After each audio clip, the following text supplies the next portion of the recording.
Hello, everyone, and good evening. Welcome to Adam's TV Podcast. I am your host, Adam Samuel. Today, we are talking some celebrity duets on American Idol Season 17. It was part 2 of the top 20 round, and we are going to go through all the performances. There's a lot to go through. Joining me to share his thoughts as well is my co-host, Eric. How are you doing today, Eric? I am doing great. Haley Reinhart last night was absolutely amazing. And I got into a little bit of a Twitter debate with Melinda Doolittle while I was waiting for the show to start about my thoughts on this year's crop. And news to say, she and Adam are both more positive about this year than I am. I'm very high on the talent this year. I think there's I think you could take out the top 5 contestants for me of the season, and you would still have a pretty good batch, like in a typical season. If I could take out the ones I think that you pick as the top 5, I would say yes. My problem is with the front runners, honestly. My problem is not with the overall batch. There are a lot of people I like, but Alejandro, Lacey K, Lane, they just put me to sleep. I'm sorry.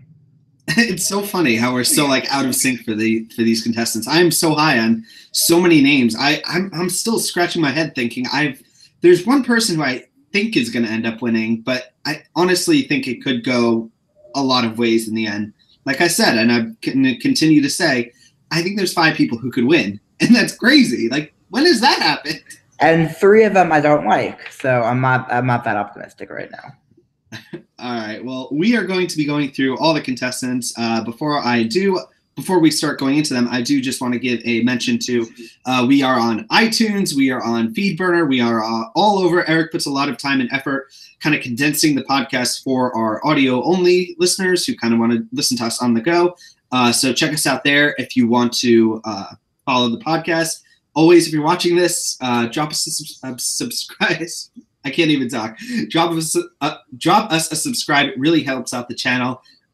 We're hoping to grow a little bit more. We've got a few more people coming to join us who have joined the Adam's TV Podcast family kind of with their support. So thank you so much. Welcome aboard. And yeah, let's kind of get into the episode, Eric. Let's do it. All right. So last week we had the top 20. They each gave a solo performance. Over these 2 episodes, they performed again with a celebrity duet. And then at the end of the episode, they were 3 contestants from each group of 10 was cut. Eric, I don't get this round. I really don't get this celebrity duet system.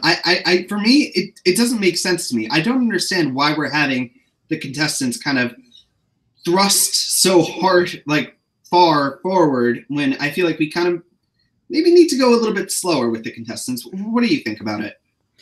Well, I think this round made complete sense in season 15 when they had former alumni come back and do the duets, because it was the last season of celebrating. Season 16 and 17, the way they tweaked it just to be celebrity partners makes no sense to me. I totally agree. Season 15 100% made sense. That was one of my favorite rounds ever. Yeah, that was 100%. So cool. But here, I don't get it. For me, it just comes across as filler. Why is this solo not enough, in my opinion? Why do we need Why this? Can't we save this round for top 5 or top 4 or top 3? Exactly. I think that if you're going to have this round, it should be something where it means more. Maybe in the finale. Maybe it's for me, I would always see it when I was rooting for the contestants back in the earlier seasons that I started watching. I would always think once you're at top 7, each performance forward means something more. Once you go from 6 to 5, that means you get a celebrity duet at the finale. And now that kind of is taken away from it. And I kind of miss it. It was kind of another thing, a milestone for a contestant to kind of show that they made it a little bit further. Yeah, I mean, X Factor UK, again, my favorite show, they do the right thing, actually, I think, in saving the celebrity duets till the end. Yeah. I think that's one of my favorite parts of the show, actually. It just loses a little bit of the specialness of what those kind when of you put it that early, it doesn't need as much. You're right. It just doesn't.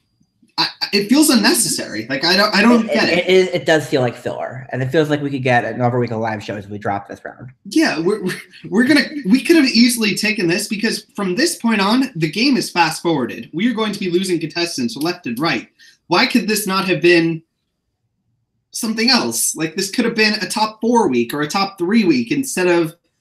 I don't know. Yeah. Agreed. All right. One of the other headline is a first in 17 seasons of American Idol that I kind of wanted to talk about.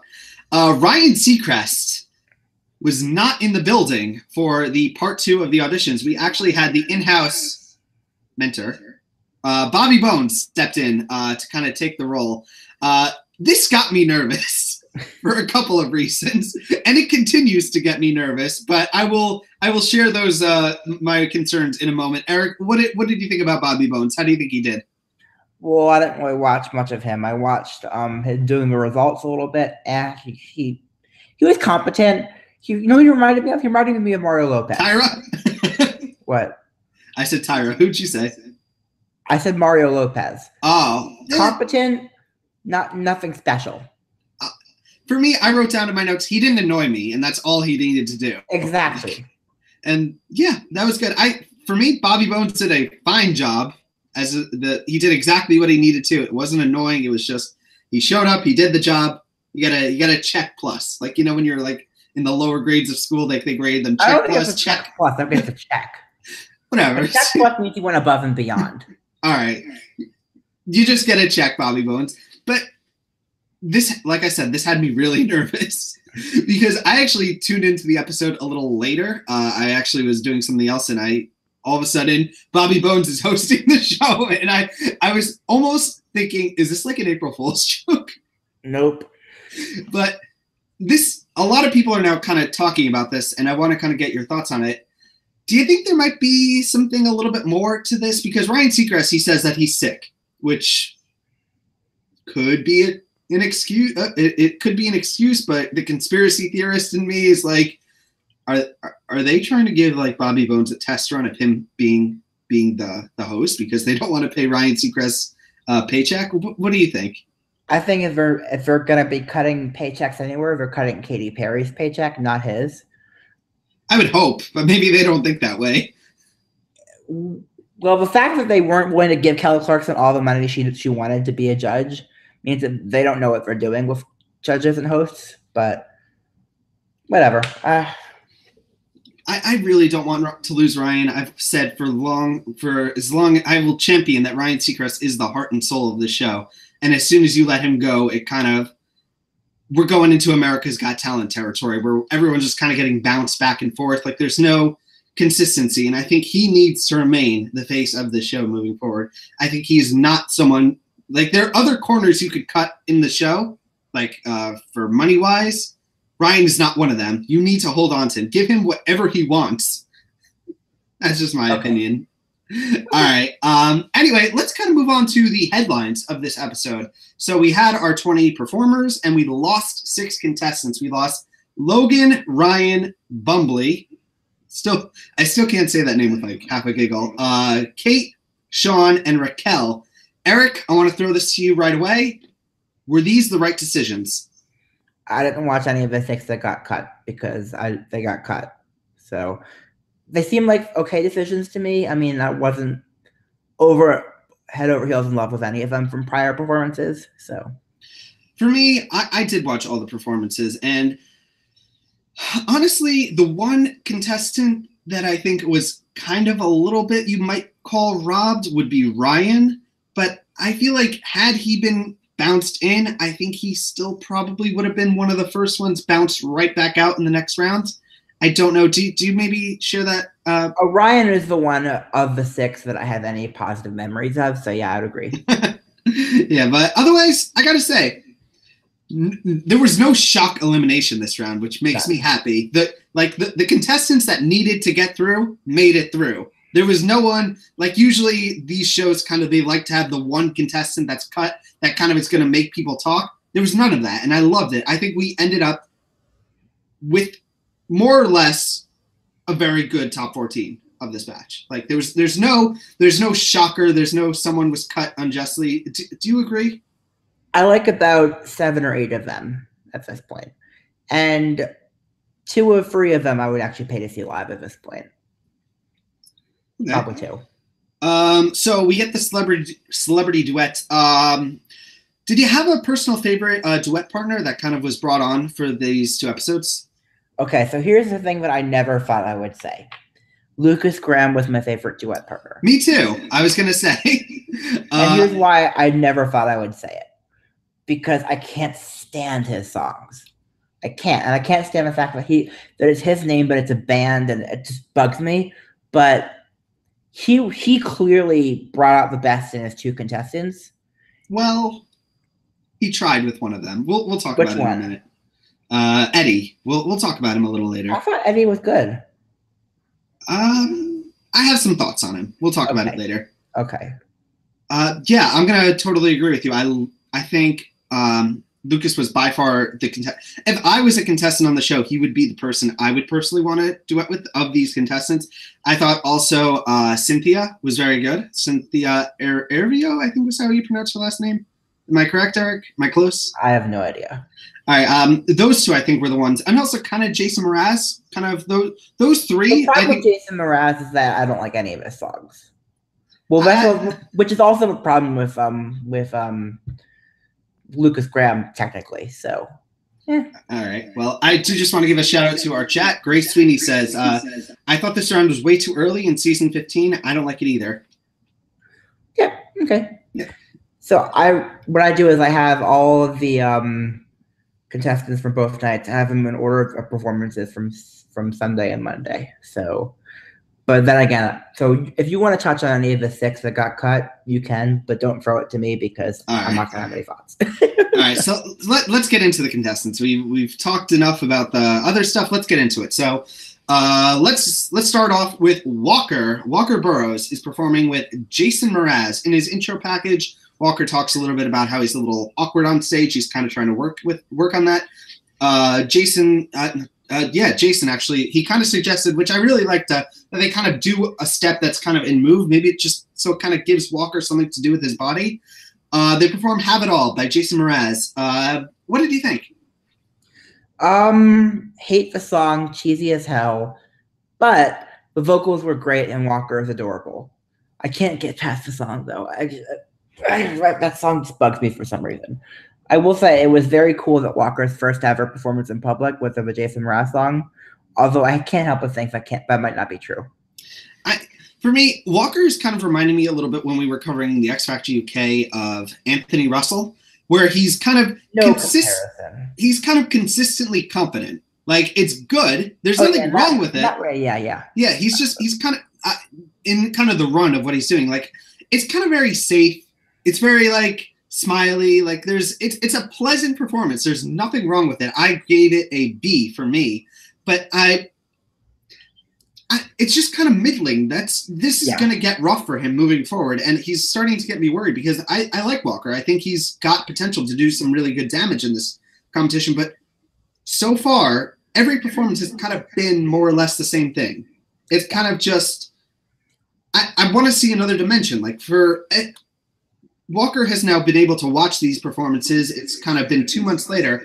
I'm hoping when he comes back, he does something different because I think he's good for now. Like Anthony was, well, he got all the way to the finale, but I think Walker is good for top 14 week. I think though top 10 week, if he doesn't start doing things, that's when he's going to be in trouble. Quite possibly. All right. What did you grade this performance? The thing is, I can't get past that song choice. The vocals were a B+, but that song choice, I mean, it's not his fault. So like, I'll give it a B, but that song I would love to take it down to like a C- because of that song choice. I just hate that song so much. All right. Well, let's keep it going with a performance I'm going to be talking about. It's Kate Barnett and Pat Benatar and Neil Giraldo. They've been married for a while, though, right? I don't know.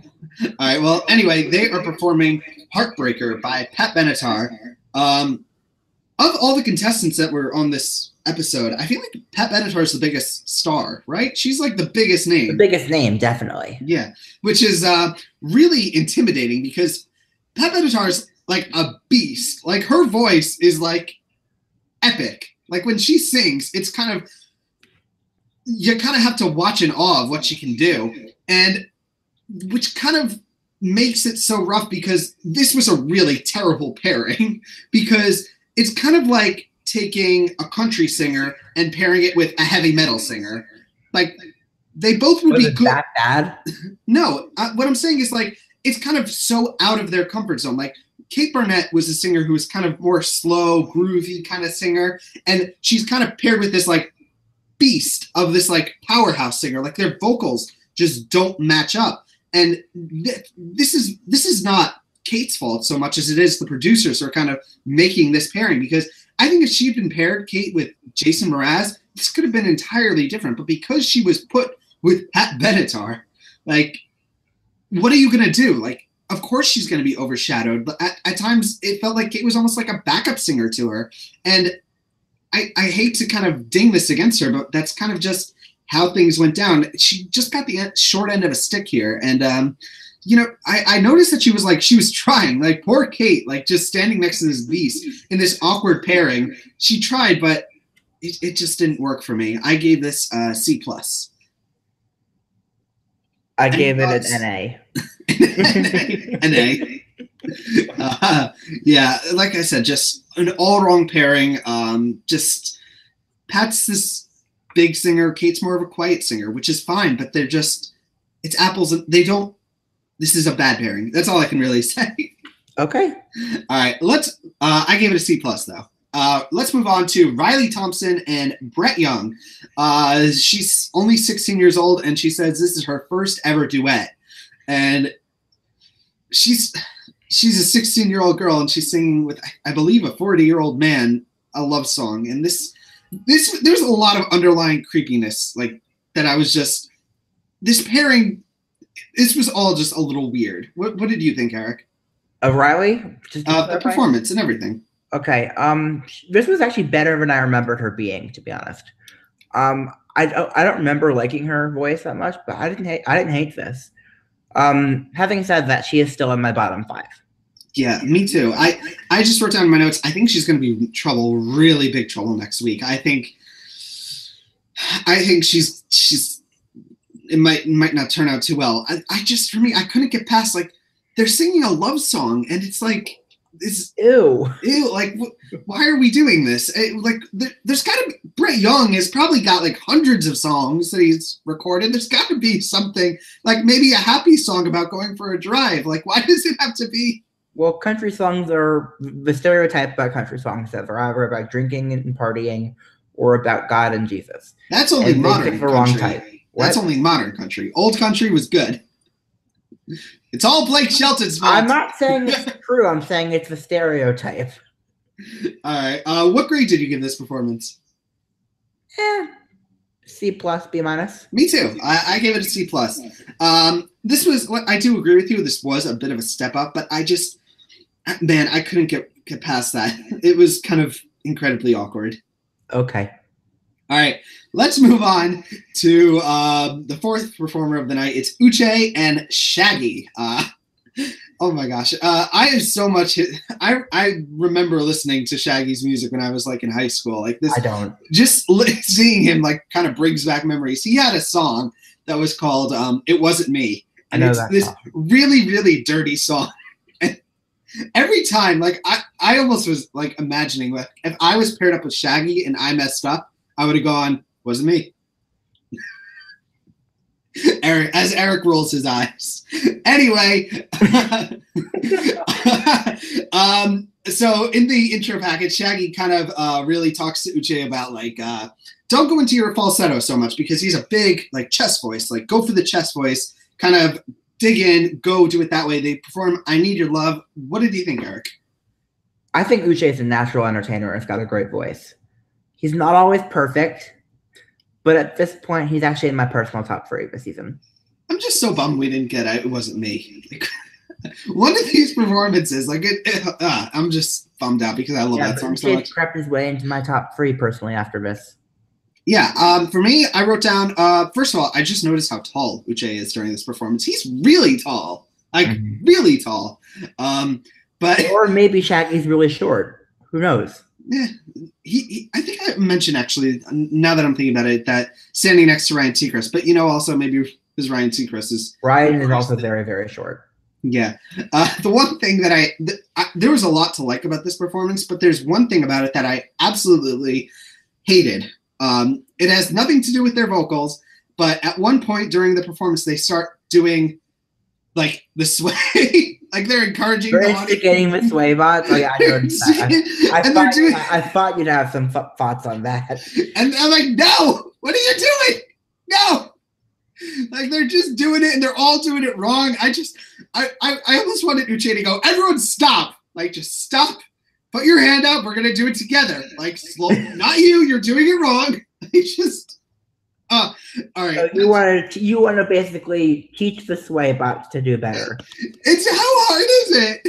It's one job. Anyway, but yeah, Uche, I'm still laughing, but he's saying this very well. I think he needs to be a little bit careful about his breathing because sometimes he does kind of run, it does get a little thin. But overall, I don't have that many notes. Very solid performance. I hate the sway bots. Should have been It Wasn't Me, but still B+ for me. A- for me, honestly. Wow. Yeah, the thing is, I'm starting to get a little bit impressed by how Uche has a bit more people behind him than I was kind of expecting. In polls, he's kind of been consistently in the top 5, which is like, well done. That's pretty good. Okay. So yeah, I'm very high on Uche also. Like I said, he's one contestant that I'm always going to be excited to see. I like this performance, and yeah. Next. Any final thoughts? Next. All right, let's talk about Madison Vandenberg. She is paired with Pat Benatar, which is a pairing that makes a lot more sense, honestly, between the two of them, between her and Kate. They're performing We Belong, and I wrote, this is reverse Kate. This is a much better pairing, but I wrote down in my notes that Pat is kind of out-singing her and outshining her. What did you think? Honestly, Madison is my favorite this season. This was not my favorite performance she's given, if I'm honest.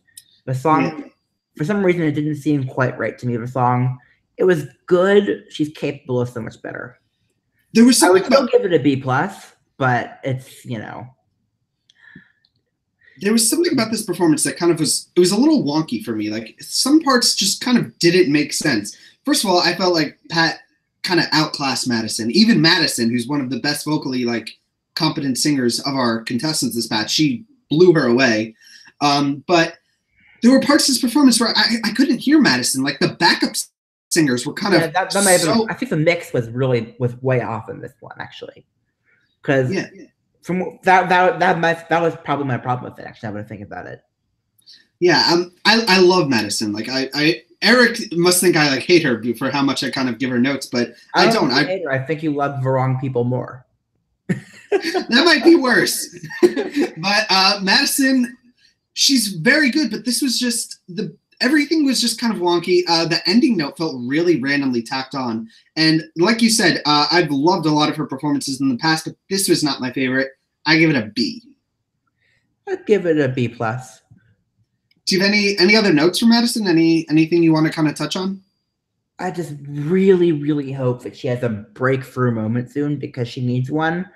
And I want her in that finale, and she needs to have a couple moments for it to happen. So. The thing is, Eric, I am totally I believe that she is totally capable of that. I think she is capable of those A+ moments. I think that first performance she gives when we go live next week, I think is going to really set the stage for her, because that is crunch time for her. And I think if ever a contestant needed a big moment to she's right on the bubble of kind of breaking into the frontrunner status. If she can pull that off, I think she can get there. But if she doesn't, there's maybe even a chance she could be in trouble, which I don't like saying, but I think it's a possibility. I think it's a possibility as well, because America hates talent. Next. And there's our headline. I was just watching an old, no, it's not the episode title, because I stole that from Slezak and back from the Entertainment Weekly days. I was supposed to watch that old episode. So I can't, we're not stealing that title. It's too good of a title. It's too good of a title. All right, well, let's move on to a contestant, Sean Robinson, performing with Elle King. I'm surprised that none of Elle's performance were the big song that she's kind of known for, X's and O's. Maybe it was just because, I don't know if it didn't really kind of go with the contestant she was paired with. But she just, I mean, of all these celebrity celebrity guests, for me, Elle kind of felt really out of place for kind of all the contestants that she was paired with.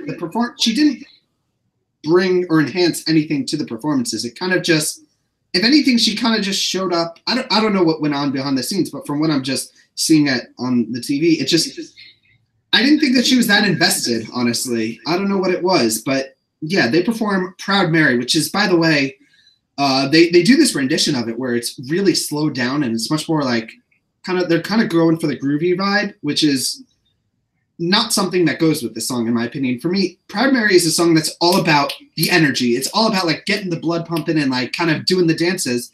And when you kind of change the tempo, it doesn't feel like Proud Mary anymore. It feels... You mean the slow down version? Yeah, the slow down version. Well, that's actually the original version of the song, basically, so... Oh, who sang the original? I thought it was Tina Turner. That was a cover. That was not the original version. Well, I like Tina Turner's version. That's fine, but it's not the original version.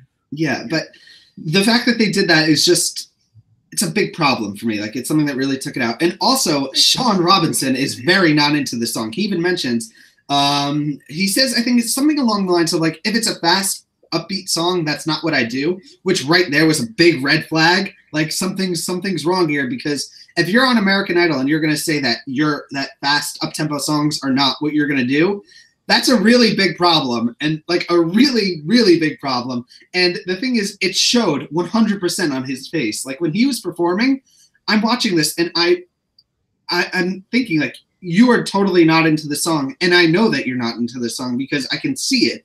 And Elle's kind of like trying to get him back into it. And there's even one moment where for a second while I was watching it, I thought Elle had messed up, but it turns out that it was Sean who had kind of missed the beat or kind of did something wrong and kind of messed her up.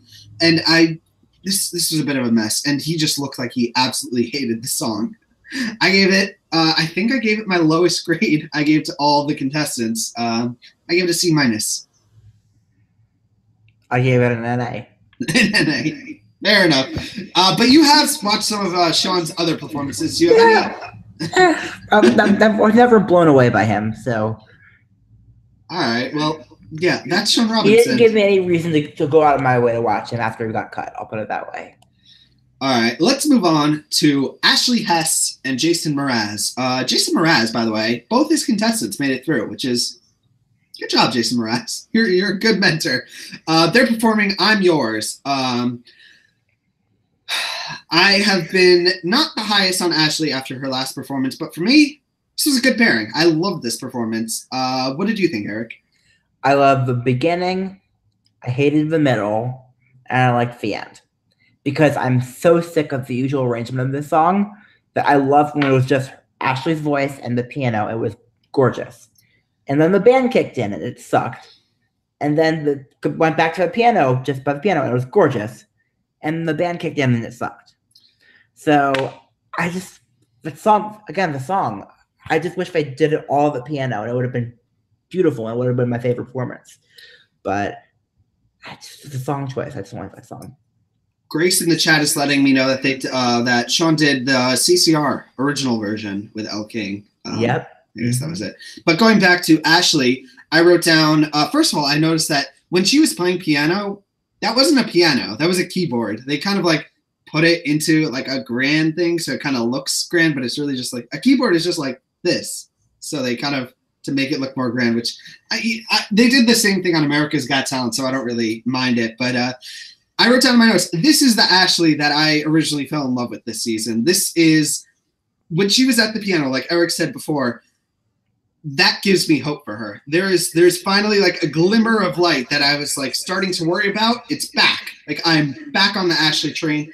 I loved it so much more when it was just her at the piano. I almost wish Jason Mraz wasn't there. Yes, exactly. Because once she kind of got up and she took the mic out, I wish the band wasn't there, honestly. The performance went from like an A+ to like a B+. So it went from an A to like a B- for me, honestly. No, I'm gonna average it out and give it. I'm gonna average out as an A-, honestly. Yeah. Because the parts that were good were really good, and the parts that weren't just bugged me. Yeah, it also turns out I've been hearing this song wrong. And Maddie Poppy on Twitter actually pointed out that I've been hearing the words there's one lyric. I think it's like the lyric it's supposed to be is I tried to be chill, but you're so hot that I melted. But I always thought it was I thought it was I tried to beat you, but like in like a friendly way. I don't know. So I was always saying the words wrong. But that's just kind of something that I learned while watching American Idol, that episode. But very good pairing. I like this Ashley. I have hope for her now moving forward. I like her best when she's at the piano. I gave her an A-. Same. Yep. All right, let's go back to Shaggy. Bumbly and Shaggy, two people with the same one, like they go by their one name, which isn't their actually. Is that actually Shaggy's like first name? Is his first name Shaggy? I don't know. All right. I kind of want to make a Scooby-Doo joke right now, but I can't. Yoinks. I can't think of one. Yeah, they are performing. Oh, Yoinks. That's the one I was thinking of. That's the episode title, by the way. Yoinks. They're performing Angel, which is a song like I haven't heard this song in forever. I don't know why, but like Shaggy's music is like a part of my high school experience. Like I remember like walking down the halls, everyone would like be blasting his songs. Like everyone would be doing nodding their heads to It Wasn't Me and this song. Yeah, we actually learned a bit more about Bumbly that we hadn't learned at all because reasons, but she is actually a subway performer. And we're kind of really just figuring this all out now. And I thought like going into this performance, she was in trouble. Her last performance of the Mariah Carey song was really rough, but yeah, this I wrote down. This actually was not that bad of a performance. It was actually pretty solid. This is so different from the Mariah wannabe kind of contestant that we saw last week. I kind of liked it. I have no idea though how these duets were kind of considered if they were considered at all. But I think she kind of more sunk her ship so bad with her first performance that there was little she could kind of do to kind of reach the surface. She threw in some Spanish, but I gave her a B in the end. I gave her an NA. Yeah. There was I do want to mention this that I've read about this. I don't know if you have any can add anything to it. I read this on American Idol forums. One of the reviewers over there, who by the way does a 100%, like I believe this person gives the best reviews of American Idol of all the reviewers that are kind of doing them nowadays. It's Muse 273. He calls his segment kind of tap dancing on a tightrope. And he mentioned for his segment on Bumbly that there was actually an Instagram post that she posted and then has since deleted about complaining about essentially being pigeonholed as a Latin artist, as I'm quoting him, as well as referencing some aspects of her backstory. Yeah, I can kind of see this. I can imagine that the producers were kind of maybe trying to paint her as this season's version of Michelle Suzette from last season, and maybe she didn't want to fall into that lane, which if she's kind of sticking to her guns, I do kind of respect her for that, where she maybe the producers kind of wanted her to go one way and she went a different way, and maybe that was the result that led her to being cut. I don't know. Did you hear anything about that, Eric? Nope. Sorry. I don't know. If anyone in the chat is watching this, let us know if you heard anything about that. But anyway, let's keep it moving with Lacey K. Booth and Brett Young. They're performing Mercy. This was another good pairing for me. I wrote down this was pretty solid. I'm surprised that Lacey went with no guitar, which I think was the first time all season. Am I correct? Probably. But yeah, what did you think, Eric? Okay, so here's my thing. If I'm ranking the contestants of the top 14 based on who I would pay to see live, she's in dead last for me. Dead last. I really she puts me to sleep. I mean, and I just can't get into her. She's got a okay voice, but I'm sorry. Sorry. Now you go and gush all over her. I'm going to totally 100% disagree with Eric. She's going to go far in this game. She is. I'm not saying she's not going to go far. I'm based on my personal preference, based on who I would pay, 14th. I love this girl's voice. Like she's sublime. Like her singing, it's smoky. It's kind of It's sleepy. I'm trying to think who it reminds me of a little bit. I was going to say Jax, but that doesn't really work. No, Jax was dynamic. Jax was energetic. Jax kept me awake. Jax took risks. Very different. That's totally different. There's no comparison. I guess a better comparison would maybe be Catherine Winston, who you might not remember from Jax's same season. She was cut top 24 a week, but she had some really good performances. Do you remember her? No. Well, Sorry. She was really good. Yeah, I love Lacey K. Booth. I continue to love her. She's coming out of this round, in my opinion, just as strong as she went into it, which says a lot right there on itself. I love this girl. Her runs are beautiful. I give her an A-. I'd give her a C at best. Wow. A C? She's got to be a little bit better than that. I'm being generous when I say a C, by the way. I was so bored. Well, now I know I don't have to pick her first in our draft. You do not. You do not. You can pick her anytime. She was one of my number one picks, honestly. I'm sure she is. I know who I'm gunning for. I have my two thoughts for number one, and I don't like either of them, but I'm still picking them. All right. Well, let's keep it going and talk about Lane Hardy and Elle King. Eric was put to sleep by Lacey K.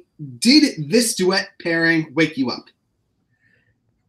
On Elle's part, yeah. Elle woke me up. So Lane is probably 13th on my 14th list. I know I know Adam thinks I'm crazy, but I whatever. The thing is, I don't like Elle King because of her dad. I can't stand Rob Schneider. You've seen the South Park thing. Rob Schneider. I wrote down in my notes. What? He's a carrot. Rob Schneider is a carrot. Derp. That's just the greatest thing. I found out while I was writing this review that she's his daughter. I can't stand him as a thing. Because you don't like his comedy? I don't like him as a person. I don't like his comedy. But she seems fun. I can't. But he's a stapler. What? He's a stapler. Rob Schneider is a stapler. And he's going to get into all sorts of stapler shenanigans. No, Rob Schneider's a polar bear. Have you seen Norm of the North? No. Have you heard of Norm of the North? Nope. Don't hear of Norm of the North. Okay. Anyway. Right, let's go back to Lane. Yeah, let's. I enjoyed that so much more than I enjoyed that 2-minute conversation so much more than I enjoyed Lane's performance. I'm sorry. Maybe Lane needs to dress up. I think that if Lane was not a cute young guy, I don't think anyone would be so crazy about him. I think he's a mediocre singer. All right. Well, they are performing The Wait, which is by the band. Kelly Clarkson covered a song a couple weeks ago, and Kelly sang the snot out of it. Lane did not. All right. Well, this was also his audition song. And like I said earlier, I didn't really get the vibe that Elle was the best duet partner kind of this batch. She was kind of the one kind of not – I felt like she didn't really add anything to it. Oh, she did. She made it worth watching for me. Yeah. Unlike Eric, I am still thoroughly convinced that Lane is very likely going to end up being the winner of this season. Oh, I didn't say he's not going to win. I really think he's going to win. Like, he's checking. I did not say he's not going to win. He's one of my first 2 draft picks. Yeah. I just can't get invested in him. For me, this performance, though, was it was safe. And I feel like I'm starting to notice that Lane is very much playing it safe with this idol run. We have seen the past 3 performances that we've seen of his have essentially been the same thing. They've kind of been like a slow, kind of somewhat rock song. And he plays with his guitar. There's a guitar breakdown. And there's no risks here. Like, he's very much doing like what Scotty did, which, as much as I might like ding it right now, Scotty played a winning game. And I think Lane right now is still playing a winning game. But I think he's going to need to start doing something different if he wants to win, because I think there's potential that this can maybe fall apart for him. I think people could turn and start saying, you got to switch it up, dude. You're doing the same thing every week after week. And I feel like we haven't seen anything from Lane vocally like that's been impressive. It's all kind of been the same thing. I want to see him stretch it. I want to see him try to go for a bigger note. I want to see him try to do something like and that will really. I don't think he can. Well, then that might be a problem. Yeah, that's my problem with him. I don't think he can do it. I think we've seen what he's capable of. I think, I think if he proves me wrong, I reserve the right to change my opinion. But I think we've seen the limits of his voice. Yeah, I just if there was ever a song where he's gonna actually hit some big notes and do some stuff like that, this would have been that song. No, this song's kind of. No, this would have been a good song to do it. Watch Kelly's version of it, and then tell me that he couldn't hit some bigger notes. I mean, I enjoy the song, but it doesn't have that many big vocal moments. I think it can. If you can make it have big vocal moments. I don't know. Seriously, watch Kelly Clarkson sing this. I want to see Lane do a ballad. Like, have we seen him do a single ballad at all? Like, in his entire ever that we've seen him, it's never been not necessarily. The problem isn't ballad versus up-tempo song. It's the fact that his vocals are so limited. It's a lack of. It's the same thing, which I need to see something switched up, because this could be a problem, like going forward further down the line. But right now, it's still solid. It's still enough to carry him through. It'll probably carry him through another couple of rounds before people start really noticing. I gave him a B. How about you? C+. C+. I think that's a little too harsh. Maybe. Well, considering he's 13th out of 14th, I think a C+ is pretty damn generous for my perspective.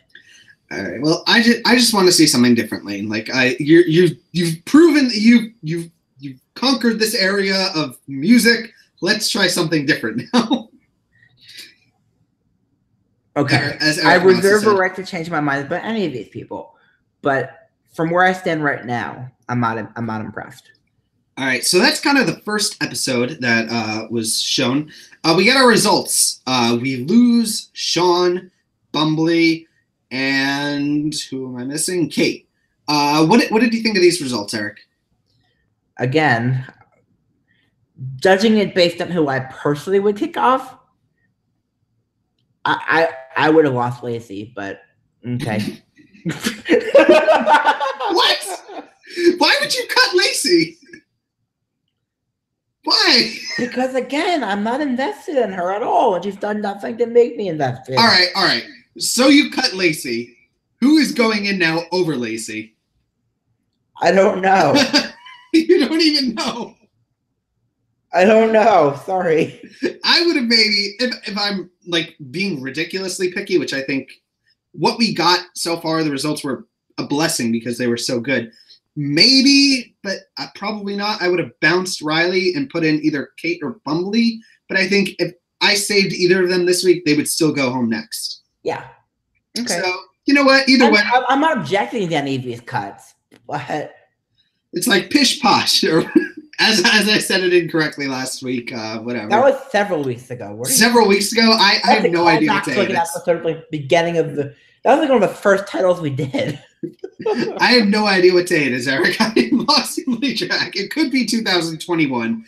Anyway, do you have any final thoughts on that episode as a whole? Any other kind of notes you just want to touch on? Not really. All right, well then let's get right into part 2. 10 more contestants to get through. And kicking it off is Alyssa Ragu and Julia Michaels. Julia Michaels, pretty good singer. They're performing Issues. What did you think, Eric? Okay, so here's something I never thought I would say. In addition to the second thing I never thought I'd say after I thought Lucas Graham was a great duet partner. Anthony Russell sang this better. I don't remember him singing it. When did he sing it? His first audition and on the live shows. Which live show? Live show 1. That was a long time ago. I don't remember it. I'm sorry. Yeah. I never thought I'd say that, but Alyssa has a nice voice. It does nothing for me. Right now, she's a mid-packer, I think. I wrote down in my notes, this was, I think, the best she's sounded all season. I truly believe that, aside from maybe her audition, this was one step forward for Alyssa. Like, it was a very small step, but it was a small step forward. But the thing is, for me personally, I feel like Alyssa is one of these contestants that has absolutely no idea what she's doing. Like, she's kind of like trying to make people happy, and she's not kind of playing her own game. She's playing something that's trying to appease the judges and kind of their request for more a more definable like stage presence. But I think in doing so, she's given up on her emotions, like bringing the emotional draw to her performance. She's basically, this is going to be really harsh, and I really don't mean it to sound so harsh, but she's basically fallen to like the wannabe pop star that gets cut in the first round of the live shows of America's Got Talent. Like it's. I was mean today. I'm sorry, but it's okay. It's okay. The thing is, I love Alyssa, and I really, really wanted to like her, and I'm still like, I'm pulling for you. Like you are one of the contestants that it's like the little inchworm from the X Factor. Like I'm still like, I really want you to do well, but you really need to switch it up because you are really in big trouble. Like I think next week you are really, really, really. I'm gonna hate myself for saying this. Is go big or go home. I think she's got to go. Like take all like everything and just throw it on the wall. Like just do whatever. Like I don't even know what to do for her because there's something seriously wrong with Alyssa's run, and I honestly, even I have no idea what to do to correct it. Like she's fallen into this ditch. And I think that she's really, I don't know how, what would you even suggest? Like, what's the strategy here? Like, how do you help her fix this? I don't know. Yeah, first of all, they perform Issues, which is Julia Michaels' biggest hit. But during the performance, like, Alyssa is, like, smiling, she's twirling, she's blowing kisses. This is a serious song. Like, this is not a song that kind of, like I said about Riley last week, there's a serious disconnect between like, for me, what I feel like is going on is I feel like there's someone in Alyssa's ear, whether it be the producers, a family member, or someone who's kind of guiding her down a path that isn't right for her. And she really needs to start just listen to yourself. Like if you're going to go down, Alyssa, go down playing your own game. Don't go down playing something else. Go back to that Alyssa all the way back last year to your first audition that made people like you. Because this whole wannabe star I like Alyssa and I really want to root for her, but this just isn't. I want to reach through the TV and like shake her and say, "What are you doing? Like, you got to think better." I don't know. I'm ranting a little bit, am I, Eric? A little bit, but I've ranted enough. Am I making a little bit of sense though? Oh yeah, I think so, but yeah, as of now she's a mid-packer, but.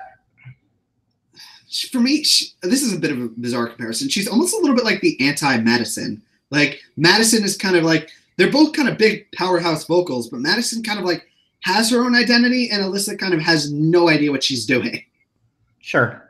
All right. Well, that's kind of my thoughts on that. I gave it a B though. It was still a solid vocal performance. Yeah, C+.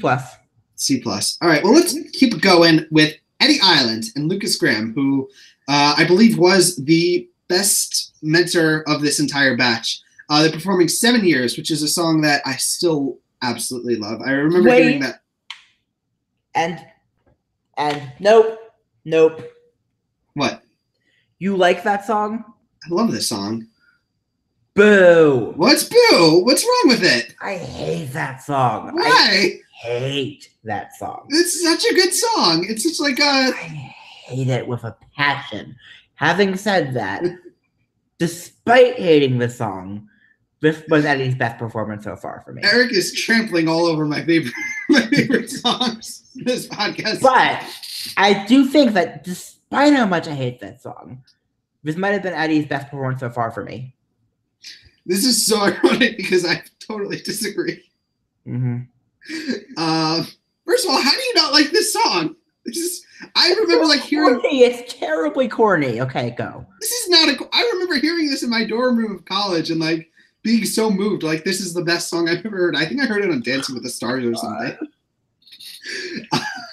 Why do I put up with you? I don't know, but yeah, for me, Lucas Graham kind of he was doing his best mentorship. Like with Eddie, he's like, drop the corny, like the laughter, and kind of get serious. He's kind of agreeing with what the judges are saying. Like you gotta take it down a notch, take the performance serious, which is 100% like good advice. But Eddie, there's something about Eddie that's now starting to really get on my nerves, and I didn't realize it until this performance. Like he comes into the room with Lucas Graham, and he's kind of holding this. I think it was like a dog or a cat, a stuffed animal or whatever, and he's he's kind of like trying to play character, but it's kind of like that friend who kind of watches a TV show with you and is kind of laughing at it. Like he's kind of like watching American Idol and he's kind of laughing. Oh, look how stupid those people are like doing. And he's kind of like playing a character that's kind of feeding into that. It's another comparison that I was just wrote down in my notes is like, it's like a magician is kind of doing a show and he brings someone up from the audience and that person that's been brought up is Eddie Island. And Eddie Island is like kind of trying to show that he's not too cool, that he's not going to be totally involved with the show. So he's kind of like making fun of it a little bit. That was kind of the vibe I was getting from this. Like Lucas is giving him good advice, but he comes out on stage and he starts like hopping around and he's like singing. And there was one part where it almost felt like he was making fun of Lucas Graham, like when he's doing these like vocal things. Like it felt like he was not taking this seriously at all. And like I said, this is another serious song. This is a song that Eric doesn't agree, but it is a serious song. And honestly, this is exactly how I would have sung the song. I would have been laughing the whole way through it, basically. So, and for me, that makes Eddie super relatable. And I love that he brought a stuffed animal into the measuring session. I just think he's hilarious. I love this guy. I disagree. Like I feel like he's kind of making fun of the show. Like he's kind of I'm fine with that. But he's not. That bothers me. I enjoy a good. I like a good laugh. And no, but good. But like when Katie Turner was on American Idol, it was like she was embracing American Idol. She was totally 100% going in. Eddie Island, I feel, is kind of laughing at it a little bit, which kind of like, that's my show I like, and you're making fun of it. I don't know. The expressions. That's my job to make fun of American Idol. It's not your job. This is not the kind of song to be making fun of, is all I could say. I gave this a C-. It was not a good vocal.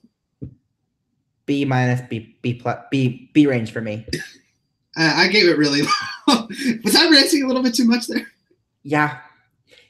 And the grade was wrong too, but we'll move past it. We'll brush right over it. But the thing is, after just having Eddie Island's performance, I feel like we cloned it. Like they took Eddie Island after his performance, they locked him in the cloning machine in Pokemon Blue with like Bill, and all of a sudden 3 other Eddie Islands kind of popped out, and they formed Lovely the Band.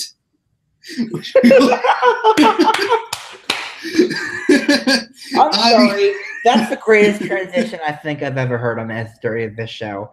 So, God damn it, you just made me change the title. I have to figure out how to put that into 5 words or less. These people look exactly like him. Eric, am I wrong? Did they not look exactly like Eddie Island? Was yeah, 3 Eddie Islands cloned in a machine. I wrote down in my notes, who are these people? How did they clone him 3 times? Yeah, they're performing though Broken. Wade Coden and Lovely the Band. I'm sorry for messing up that transition. It wasn't messed up at all. It was perfect. What did you think of their performance, Eric? Better fit for Wade's voice than I expected, honestly. I didn't think it was spectacular, but for me, it was enough to put Wade into the middle tier of contestants. Yeah, this was a solid performance by him. The thing is, when he sings, like it's all like from his throat, like it's all right here, and it almost sounds painful what he's doing. Like when he starts singing, it's like he's rubbing something on his throat that's like giving it that gravelly note. And I feel like I'm always wondering, is that like comfortable to sing, like to do that, or is that just how it regularly comes out?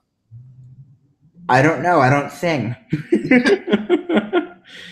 I'm also one to ask. Sorry. Yeah, there were parts in this performance where I was like wincing a little bit, where I was like, doesn't that hurt? Like if I'm saying that, like that's, you know, I can say that about people like AC/DC's lead singer, but I'm not sure I'd say that for Wade. Someone else pointed this out, but I did agree with their point. They pointed out that he's also like the opposite of Alyssa, where Wade is all emotion, and like not Wade kind of he's all like this emotional, like he thrives on that bracket, but I feel like he isn't thinking enough for the rounds. Like Alyssa's overthinking every aspect of her performance, and Wade isn't thinking enough. Like I think he needs to do a little bit more thought, because I feel like he's winging it a little bit. Okay. I give him a B though. What about you? B plus. All right. Any final thoughts on Wade? Nope. All right, well then, let's keep it going with Ryan Hammond and Cynthia Erivo. They are performing Hold On, I'm Coming by Sam and Dave. Very weird performance. I'm sorry. Very weird song choice is what I meant to say. Does Cynthia Erivo, like, does she have any music? Like, why did they not cover any of her songs? Are you familiar with her? No, not in the least. All right. Well, they end up performing the song, and it's, I don't know. Like, I love Cynthia as a mentor for me, but this was kind of a little bit forgettable, honestly. Like, it's the first time we kind of saw Ryan kind of go up tempo, but for me, it didn't really land. Sure. And it kind of did lead me to believe a little bit more. It shined a little bit more light on why he got cut a little bit, but it was, that's all I can really say, Eric. Okay. I gave it a B-, and Eric gives it a An A. Well, there's one A in it, so it's kind of an A. That should be the title. It's kind of an A. It's got one A in it, so it's basically an A. Sure. Let's move on to Evelyn. Title. What? Kind of an A. NA basically is like half of an A. Anyway, Evelyn Cormier performing with Chris Isaak, Wicked Game by Chris Isaak. This was her audition song, am I correct? Yeah, I think maybe. I don't remember. Yeah. I don't know what it is, but I'm not really connecting with Evelyn, honestly. Like, on her music, I don't know what her voice is about, but there's something. I'm not really connecting with her. I don't know. What do you think? Her voice still bugs me for some reason. It was a good song choice, but for me, she's still my bottom 5. For me, this was the first time where the voice started to bug me, and I don't know why, because she made it to the top 14. Like, I do believe that she deserved her spot in the top 14. Maybe she might have been one person I might have cut, but it was, I don't know what it is. Maybe it's just, I don't know. I don't really have that many ways to describe it, honestly. Okay. But it was fine. So I gave it a B. Okay. I gave it like a C. Eric is a lot harsher than me with these grades. I'm starting to notice. On some of them, when someone's really good, I'm generous, but okay, I have my tastes, like you have your tastes. And my tastes are better. This is a little. No, not at all. I'm not gonna respond to that. I love that. All right, let's talk about Logan Johnson and Julia Michaels. They're performing "What a Time" by Julia Michaels and Niall Horan. I've never heard this song. Have you? No, Niall sing it? Yeah, it's a duet, I think. Okay. All right, so in the intro package, Logan says he has a little bit of a crush on Julia, and they perform. And he's a fine singer, but I need something more. There's something here that's missing. It's kind of like a monotone, like singing, where it's kind of, where's the notes? We're kind of just going like da da da da da. Where's the peaks? Where's the dynamics? I want to see him push it. And for me, so far, what I've seen from Logan, it's kind of been playing it safe. And I think he knew he was in trouble kind of going into this round. But yeah, I still maybe would have wanted to. Nah, I think he deserved to get cut, honestly. Do you have any thoughts on Logan? His run. I know you didn't watch this performance, but on anything else of his that you kind of want to eulogize his run? I don't remember anything else of his, honestly. And that's kind of my thought. All right. Well, let's. I gave it a C+, but let's check in with. I gave it an A. Let's check in with the Eddie Island Clones and Raquel Trinidad. They're performing "Tiny Dancer" by Elton John. And first of all, Raquel has never heard this song. What? How? How can you go your life? How old is she? She's got to be like, I don't know, 20 or something? I don't know. How do you go your life and never having heard this song? Kids these days, that's how. Get off my lawn. Yeah. The performance, though, it wasn't terrible. It was That's a glowing review. After that intro package, I was expecting that. I was ready for a nightmare. I was like, uh-oh, the train is kind of like, the train is going off the rails. It's kind of like getting ready, but then it righted itself, and it kind of was like, okay. Which kind of like took a little bit of the memorability away from it. Like, so you kind of wish it was a train wreck, is what you're saying? Okay. I don't know, but for me, I couldn't get away. Like, they look so much like Eddie Island. I just couldn't stop thinking about it. Damn it. There's so many good options for episode titles today. Yeah, this was a good performance, though. I gave it a B. Okay. What did Eric give it? N. Hey, so I kind of gave it an NA. You gave it half an N.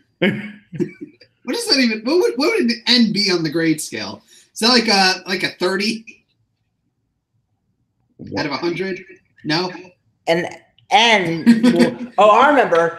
I know what an N is. N is the equivalent of a failing grade, because in elementary school in Montgomery County, it's O is outstanding, S is satisfactory, N is not performing well enough.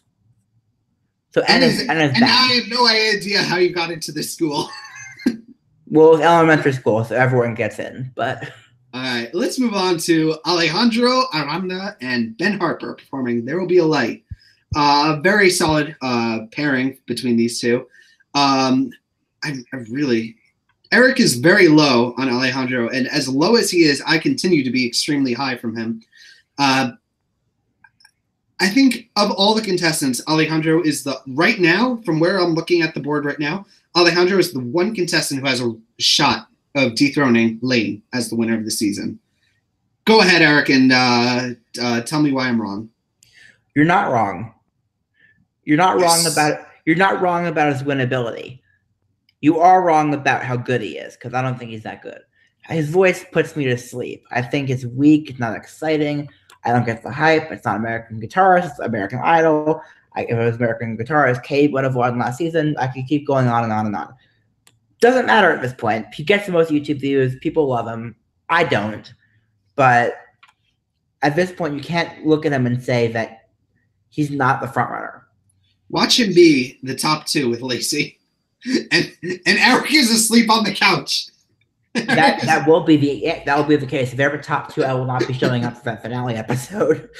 Or if I do, I'll be dressed as in pajamas. What? In pajamas. I'll be dressed as Oliver Grimes from America's Got Talent. I don't know. Oh, like in the goth. Oliver Graves. Sorry. Like I'll be dressed in goth makeup.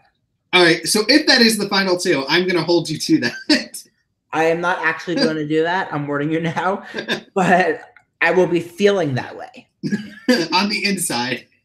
Yes. All right. Well, I continue to love Alejandro. This is another good performance from him. I do want to maybe see him switch it up a little bit. It's kind of been soft guitar performances, which I enjoy, but maybe I want to see something different. Like, I don't know how many live shows we've got, but take a risk. Like, what have you got to lose at this point, Alejandro? Like, go do something different. Like, I think people will still really enjoy it. Do you think that's good advice, or is that terrible advice? It's the only advice that could possibly get me investors if he does something completely different from what he's doing now. So, all right, I gave it a B+. It was good. Eric is conflicted right now because he can't give it an NA because he watched this performance. He wants to give it an NA. But I kind of do because I barely watched it. It put me to sleep. So let's give it an NA. That doesn't count. That's cheating. Fine, I'll give it a C. Is that better? What? He doesn't deserve a C, Eric. That face has made my day. Let's talk about Demetrius Graham and Lucas Graham, who might be... No, they're not related at all, but they have a similar last name. They are performing Love Someone by Lucas Graham. This, in my opinion, was the best performance of this batch. Do you agree? If it's not my absolute favorite of both episodes, It's in my top 3 for both episodes. It was definitely a wonderful duet. Yeah, probably one of my. It was great, honestly. Demetrius isn't my favorite contestant of the season. He's not in my top 3 yet, but more like this, and you can end up there. The harmonies here were gorgeous. Like yes, exactly. When they were very good. I rarely use this word, but it was like magic. Like it was. I'm not gonna go that far, but of the duets that we saw from both these episodes, it was probably my favorite one. The two of the singers, they were just like perfectly in sync. This felt like the most natural pairing. I continue to think that Lucas Graham was the best mentor. Yeah, mentor. Gave Demetrius time to shine, gave him the ability to shine, helped him shine. Perfect. Great duet. Yeah. He wasn't oversinging. Like there was no oversinging. It was kind of just the right balance, and yeah. I loved it. I loved it. I gave it an A-. So I'd give it an A. I'd give it an A actually.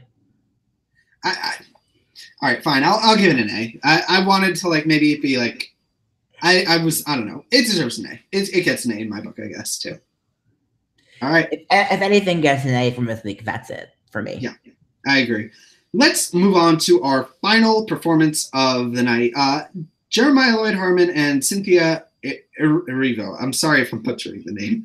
Am I correct? Is this the second time Jeremiah's had the pimp spot, or been like in the last? Yeah, well, his first audition was the last one. That is all right. That's fine. But they're performing "Time After Time" by Cyndi Lauper. I've heard so many versions of this song, so many covers of it. It's kind of a little bit getting to the most overdone songs that have been performed on these shows. It's not quite there yet. What did you think, Eric? Jeremiah remains in my top 2 for the season. Great duet, never great performance. I would have downloaded this if it weren't for the fucking judges talking over everything. That's my pet peeve of the season. So this is another winner from Jeremiah for me. Another stellar performance. The top 3 for me, I think right now in my head, it's lane number 1. This is who I think is gonna like what the results might be. Lane number 1, Alejandro 2, Jeremiah 3. The boys are much better than the girls this season, which does make me a little bit sad to say because I always root for the girls. But yeah, another stellar performance, very well sang. I did like that. Cynthia was like a very generous. Yeah, I like how she was also like encouraging him to shine and stuff like that. It was good. I really enjoyed her. She was my second favorite duet partner. Yeah. I found it funny that Jeremiah, his shirt was matching her outfit. Did you catch that? I did not. I don't know if that was intentional or not, but it was good.